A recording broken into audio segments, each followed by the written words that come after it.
right, here we go. And I'm just going to go into presentation mode here.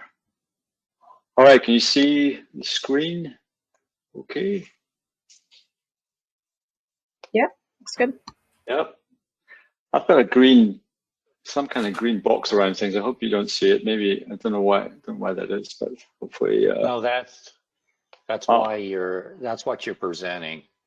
That's Yeah, what I'm presenting. The green box is your indication. That's what you're showing. You're good. Okay, so it's a little bit smaller on my screen. So let me. Okay, what I can do is. It looks good. Right. It looks good out here. It looks good to us. Go for it. All right, let me go. Yeah. Okay, let me go. If you don't, if things are cut off, please let me know. All right, so I suppose I should put it on my camera. Let's see. Actually, yeah, it is cut off. It is cut off on the right there now. Yeah, I thought so. Let me just come off here.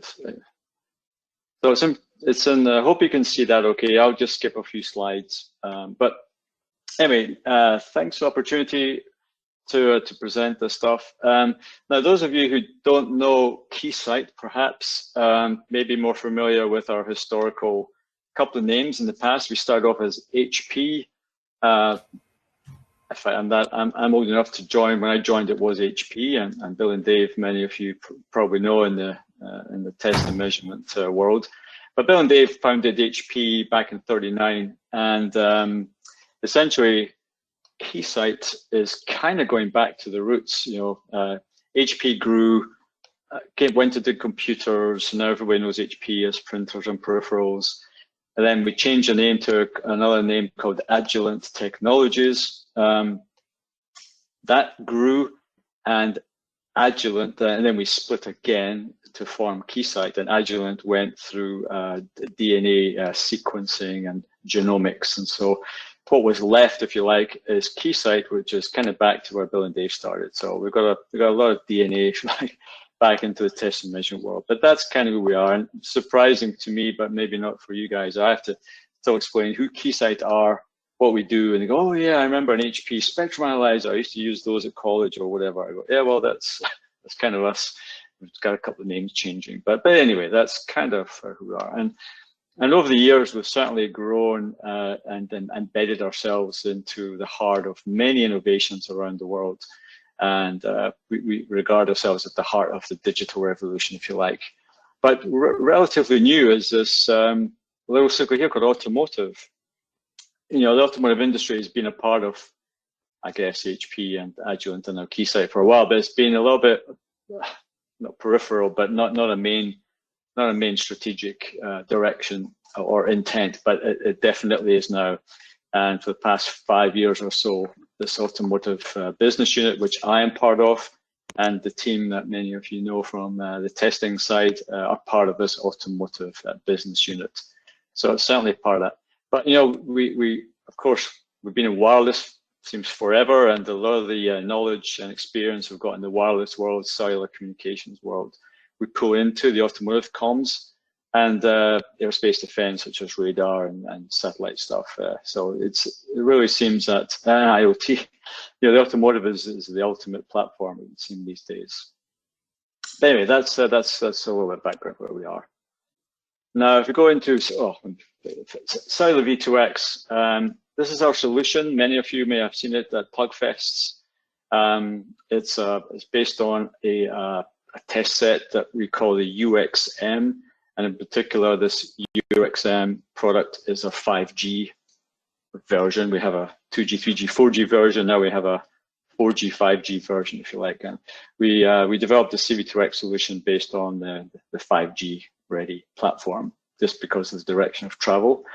And we also include a GNSS emulator, which is a vector signal generator, typically sitting on top. So this solution, with all the software that corresponds to the solution we call our SA8700A. I apologize for all the numbers, but that's just how test and measurement companies like it. We like our numbers. Okay, so let me just go through this. I guess I'm not going to teach your grandmother to suck eggs, right, as we say, but the big difference is our UXM 5G platform was designed initially as a base station emulator, a 5G G-Node B emulator, now includes LTE, looking at the legacy technology. But it started life as a base station emulator, so it has a thoroughbred cellular infrastructure genesis. However, we added the direct communications to that platform, so it covers the Cellular V2X ecosystem extremely well, and that's kind of just a little bit background to the platform. Okay, some of these slides are just background stuff. I'll move ahead. And just some of the things that we're working on, we've been working with essentially all the key stakeholders in Cellular V2X, the chipsets, the modules, involved in a lot of development testing. But more recently, we've been looking at interference testing, and we're engaged in pretty heavy interference testing, interference mitigation. How well does Cellular V2X handle ITS-G5 or DSRC, or indeed a licensed Wi-Fi bands in adjacent channel? And so that's a lot of work going on outside of the OmniAir certification stuff, as you might imagine. But that's certainly something that's keeping us busy right now. But okay, to the solution then. Well, as I mentioned, it comprises of two instrument platforms, our UXM 5G, we call it, and a vector signal generator for GNSS emulation. And there's a bunch of software components I'll come to in a moment. But basically, we connect the GNSS emulator, we synchronize them up with the reference 10 megs, we trigger the generator for GNSS under control of this instrument. We support both the side link and the UU interface, and we do have control options for the device, serial or LAN. And that device could be a module, could be a vehicle. And it's typically cabled, but of course you could do this over the air as well. In terms of the software, it's a little bit smaller to see, but hopefully I've got some videos will show you things working. If we start off with our UXM platform, we include a stack, obviously, as we're talking at the upper layers. We have our LTE and side link, well, stacks as well, I guess. We do RF measurements. We go up the stack. We can control the channel, both the PC5 and the UU interface. We support 2 side links, which is our OS 15 feature. We also have some software that we work with a stack partner who also have some pretty nice software, scenario creation software, and scenario monitoring software. So essentially map-based applications. You can see where I'm from, based in Edinburgh in Scotland. And so we've created a bunch of scenarios. You can maybe see the icons, but we'll come to a demo of that shortly. So this full system, all the software applications can run inside this machine. It's a Windows 10 based architecture, so everything, or you can run everything externally on an external PC. You have the option, or you can have this just as a monitor. So we're very flexible in terms of how you want to configure the instrument. But that's kind of our solution. That was, as many of you know, hopefully, certified just recently by Randy and his team to be OQTE qualified, which is great news for us. Just so you know, we've attended several Plugfests. You may have seen us, hopefully, in various locations. So in just a little bit more detail, diving down a little bit more into the components. So our instrument covers the RF protocol messaging layer all the way up to the application layer, and we'll hopefully show you a demo of that in a moment. Mentioned it covers both interfaces, both the UU and the PC5. So with inclusion of the stack and application layer, we can do things like create scenarios, like I showed before, and they could be created offline, stored, and rerun. Of course, we can execute those under remote control or sequenced. We can do decode and analysis.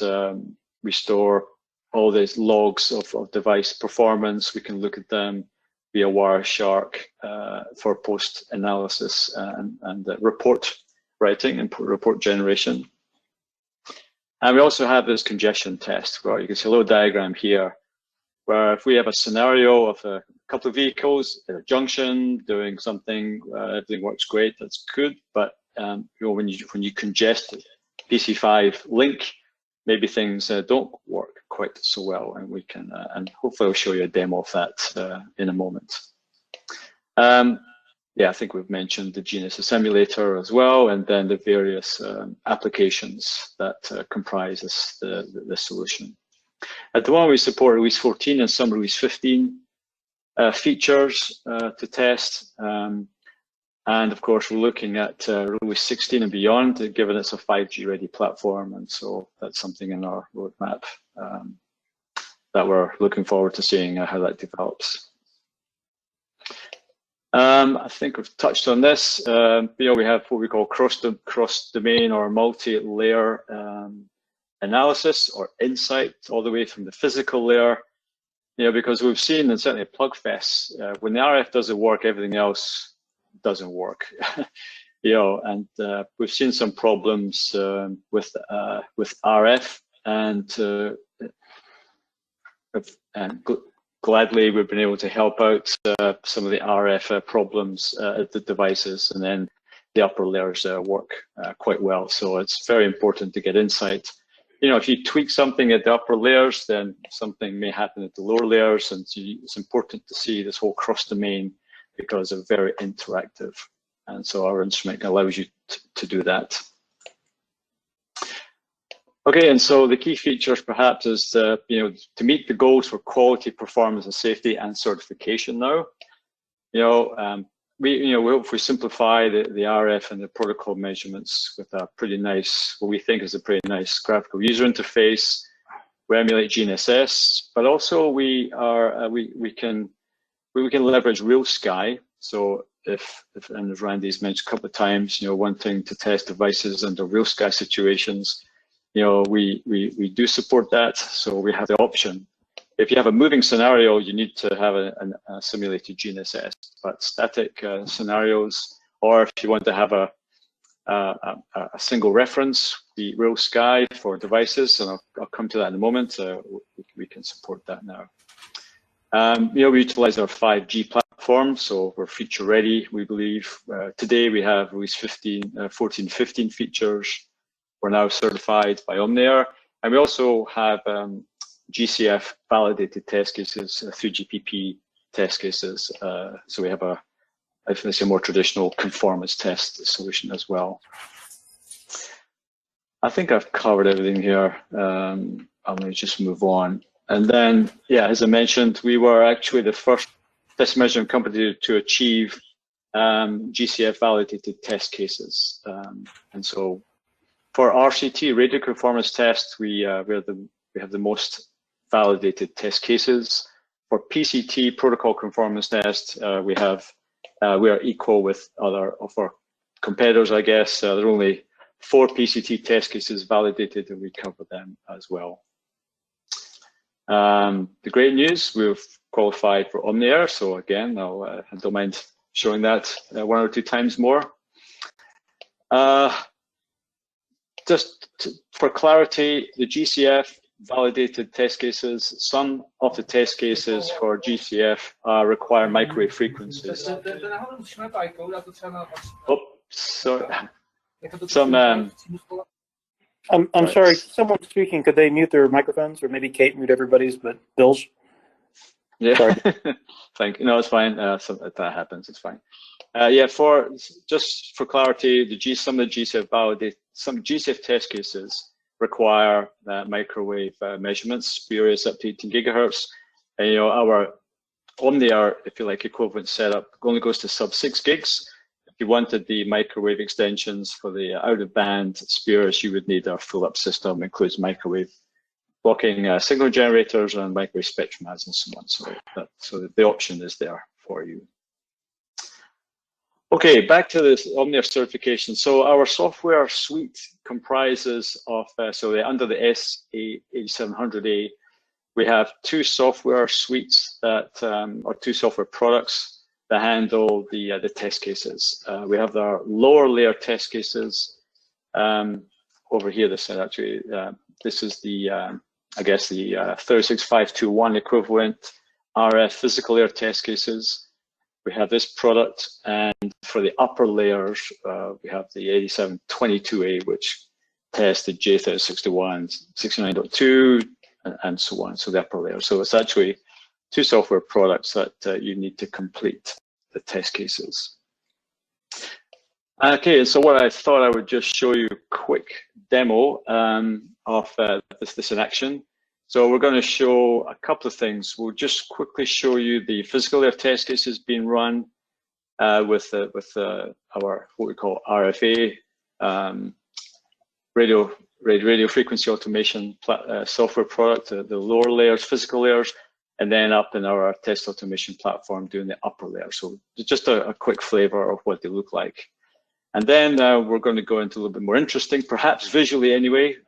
We've actually looked at MCity and created a virtual scenario we look forward to at the Plugfest, for those of you who can attend and go to the MCity. So we'll show you that in a moment. Okay, so this first one is the automation of the physical air test cases. So I'll run this and I'll try to explain what's going on. But you know, many of these test cases are less than visually stimulating, I will be honest, but this is the heavy lifting of certification. So here we're choosing 3 of the test cases at random. We've chosen, they're hard to see, but max output power, max power reduction at EVM, error vector magnitude. So each of those test cases, we look at the test conditions to make sure that, yes, indeed, we set it correctly. We've got 10 megs bandwidth for US. And then we'll just run these test cases. And now what you'll see is, you know, max output power, max power reduction require one of our RF measurement software suites we call XApps. So in the background, XApps is running, and then it does demod to do the EVM, and you'll see all the measurements happening. Hopefully they'll pass. The screenshots are saved as PDF files, and then they are used for report generation. And once the test suite has gone through, in this case, 3 test cases, it could be all of them, of course, run sequentially. All the graphs are saved into a report generator, and it's finished here, but I'll pull this back.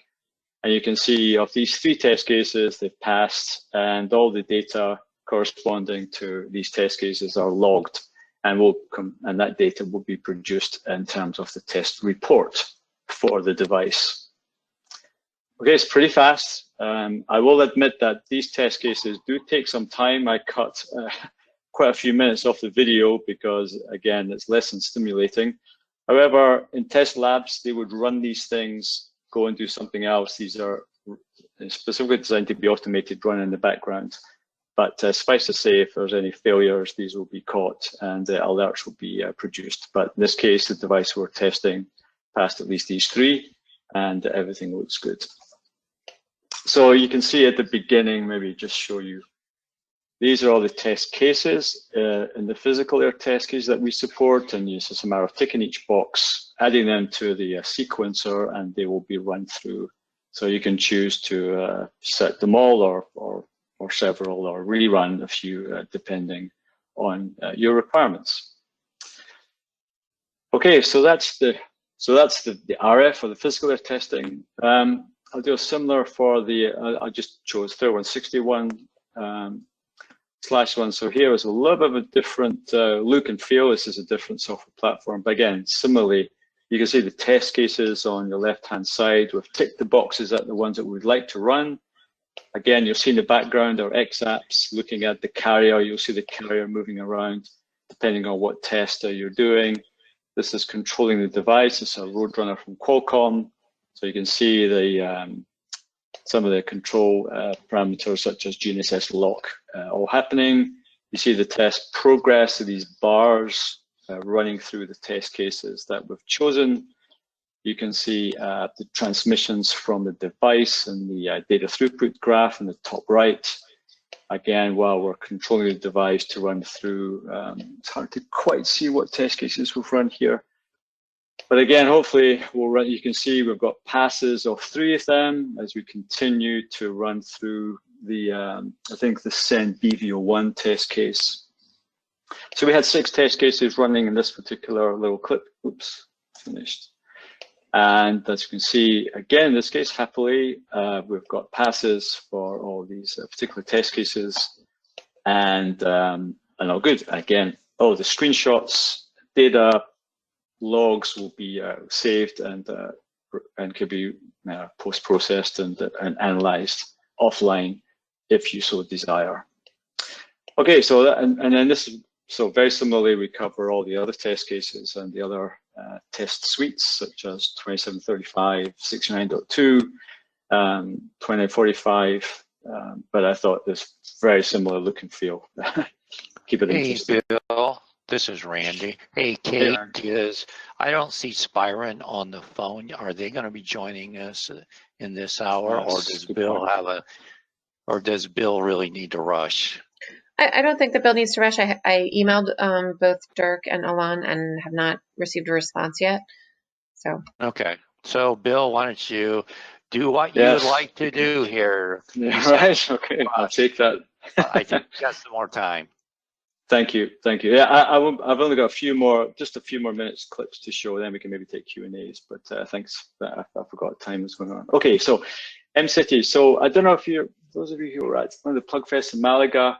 One of our guys in our lab guys was able to essentially go into Google Maps and simulate with the test track at the Decra Malaga site, and that proved pretty useful. So we did the same. We looked at MCity, which is this very nice facility.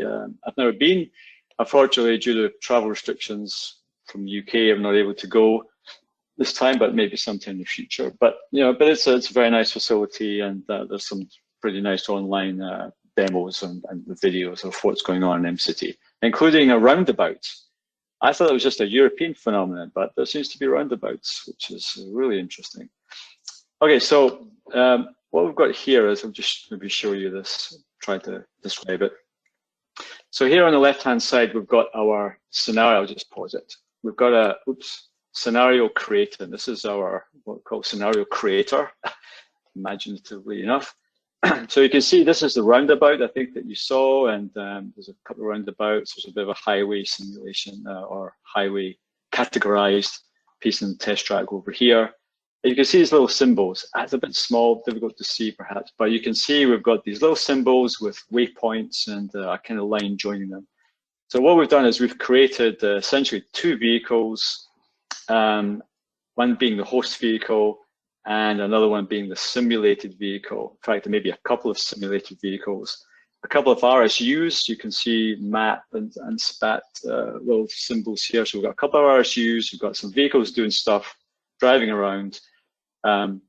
This piece of software essentially synchronizes the GNSS, synchronizes the instruments. And on the right-hand side, you see the UXM 5G, our instrument. And we're looking at the data throughput. So we'll hopefully see transmissions from the host vehicles, but also the simulated vehicles as well. So let me just run this forward. So we can do things like setting up the simulated vehicles, station types and delay, and they're moving a bit of detail here. And then once we have got everything loaded and created, we download it. We'll save it as a scenario, and then we'll kick everything off. So you can see this middle piece, little green radio buttons. You'll see green coming down. But what it's paused at the moment, because what it's doing is, I may pause here. So what we do is we create a geo-accurate overview or map information of this facility. Our scenario, we create an NMEA file for the host vehicle. We then load that into our GNSS emulator, and we play that out. So the host vehicle, which will get a GNSS feed into the module, will essentially be driving along a set path that we have determined via this mapping scenario. And that NMEA file, we then take and we create virtual paths based on that information of simulated vehicles. Completely, and as far as the device host is concerned, that these are real vehicles traveling along real streets, transmissions, transmitting BSM messages or CAM denim in Europe. And so that's what we've done here. And this, once all these radio buttons go green, we'll kick off the scenario and we'll look at that and go forward. So here we see a host vehicle. You see it's highlighted in black here, and we see the transmissions from the host vehicle. It's driving along some predetermined path. We can zoom in and we can look at the information elements. You see the geolocation changing as the vehicle trajectory along the M-City facility.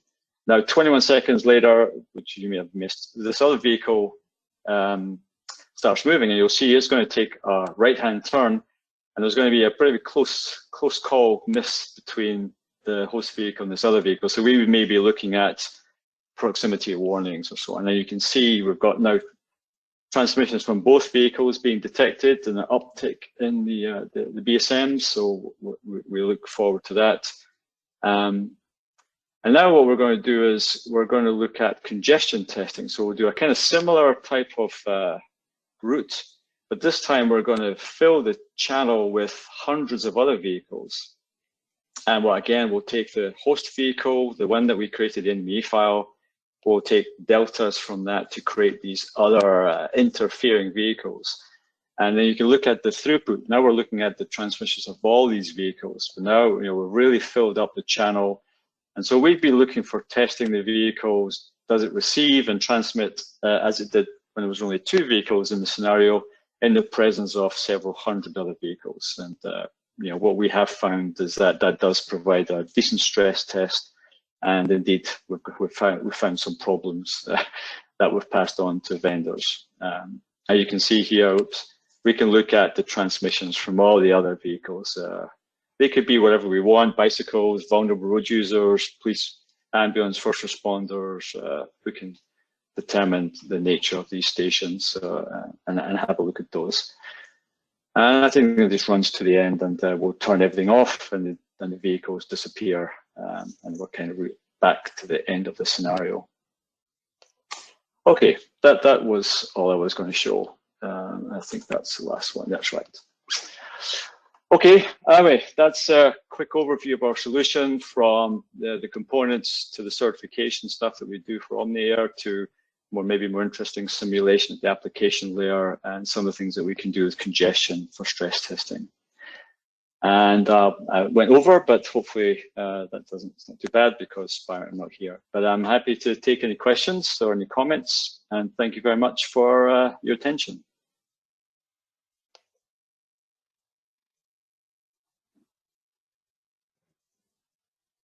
Thank you so much, Bill. That was a great presentation. We do have one question in the chat box from Pardiv.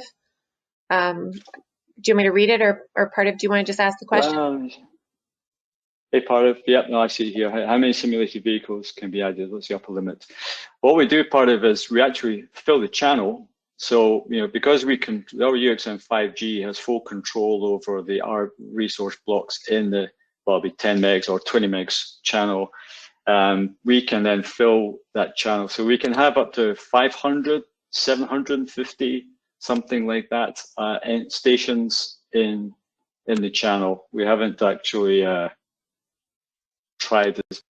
I guess there's a theoretical limit, haven't done it, but we've certainly had more than 500 other vehicles, and that's been more than enough to cause the stress testing. If that helps. Thanks, Bill. Question. Yep.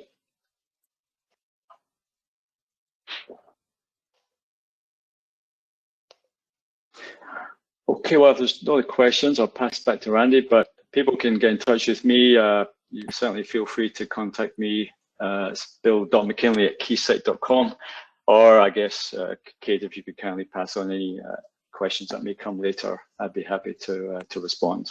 Hey, Bill, this is Jason Conley. Just wanted to say thank you so much for an excellent presentation, and we're looking forward to Keysight's participation in Plugfest. And once again, congratulations on being the first OmniAir qualified test equipment for C-V2X. It's an outstanding achievement.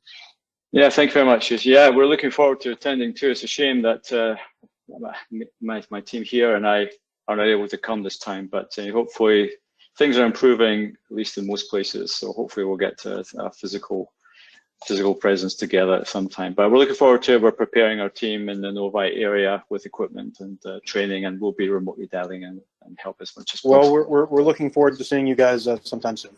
Thanks. All right. Okay. Thank you very much. Thanks. I'll pass it back to you, Randy.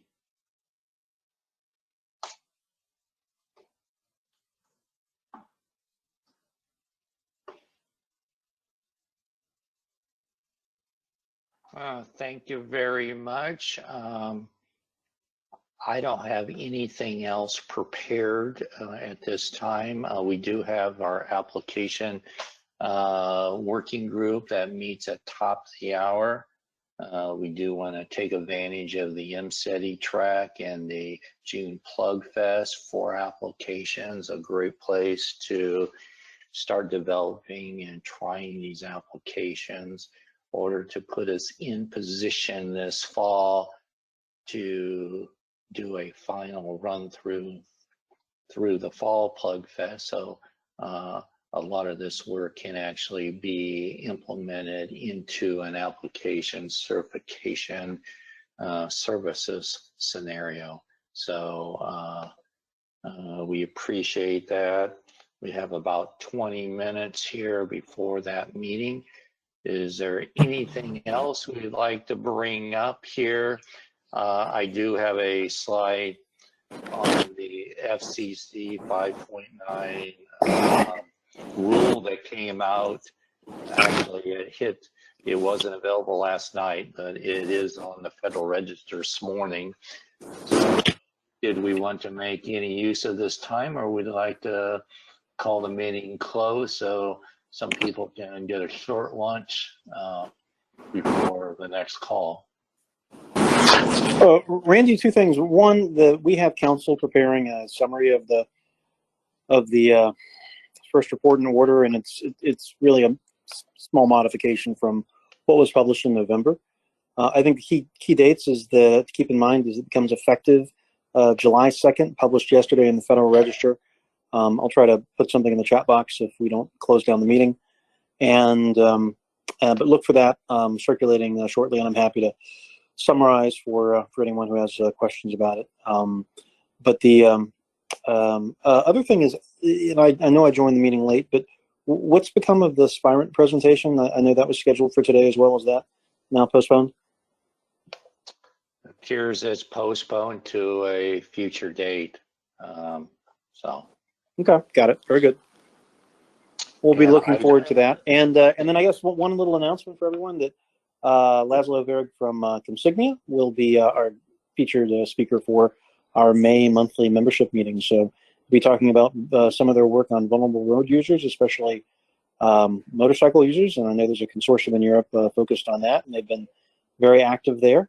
So we'll hear about that. And I think May is NHTSA's Motorcycle Safety Month here in the United States. So very timely presentation. Final thing, for those who are interested in speaking at a technical workshop that we are putting together in conjunction with our Plugfest, please contact Kate Oldham, and we do have a call for speakers that we mentioned at the monthly membership call. I think there's an online form Kate can put in the chat box, or just simply email Kate.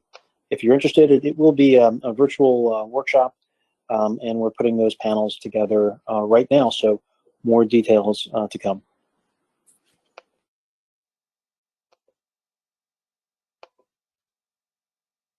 Okay, thank you very much, and look forward to people joining at the top of the hour for the application working group. Thank you.